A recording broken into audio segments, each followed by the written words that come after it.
नमस्कार. आज मी आलो आहे सावंतवाडीच्या उपवनरक्षक कार्यालयामध्ये. आज त्या कार्यालयामध्ये बरोबर 3 वाजलेले आहेत. मी तुम्हाला परिस्थिती दाखवतो की कार्यालयाची काय आहे ती. हे ज्या ठिकाणी मेन DFO बसतात ते पण नाही आहेत, हे बंद आहे. आतमध्ये आल्यानंतर परिस्थिती बघा. काय त्यांचं योजनोत्तर भांडार कक्ष.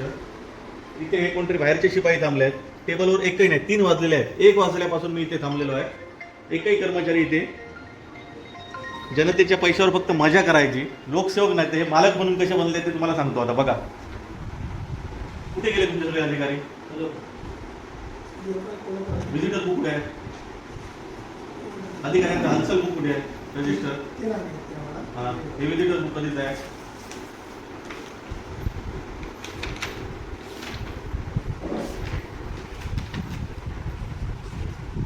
पंचवीस 3/26 हे गेल्या ह्याच्यात आहे. हा आता मे महिना चालू झाला. चालू आर्थिक वर्षाचं कुठे आहे? कार्यालयात कोण येतंय कोण जात आहे काय नाही. सामान्य प्रशासनाच्या शासन निर्णयाप्रमाणे अभ्यंगतांसाठी नोंदणी वही ठेवायची असते. कार्यालय दिसत नाही. परंतु तुमचे लाडसाहेब जे अधिकारी आहेत तेही दिसत नाहीत. कुठे गेले? सुट्टीवर आहे. आज मित्रांनो मला 3 वाजलेले आहेत. 1 वाजता सुनावणीसाठी बोलवलं होतं. 1 वाजल्यापासून 3 वाजेपर्यंत आम्ही इथे बसलो आहोत. त्यांचे जे अपिली अधिकारी आहेत, जे लाड आहेत ते गायब आहेत. त्यांचा फोन लागत नाही. जे जनमाहिती अधिकारी आहेत ते सुद्धा गायब आहेत. त्यांचाही फोन लागत नाही. कोण आहे आता अधिकृत आतमध्ये व्यक्ती? मी तुम्हाला कार्यालय दाखवतो काय परिस्थिती आहे ती. 3 वाजलेले आहेत. 1 वाजल्यापासून बसलो आहे ते.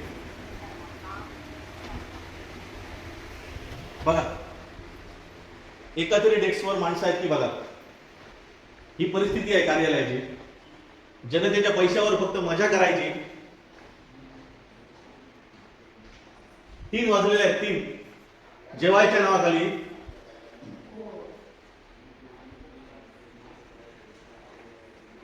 हे कांबळे साहेब इथे बसत आहेत. आमच्या समोर ते 1 वाजता आले कार्यालयात आणि तिथून जे गायब आहेत ते आत्तापर्यंत. आणि आता हे सांगतायत की जेवायला गेले.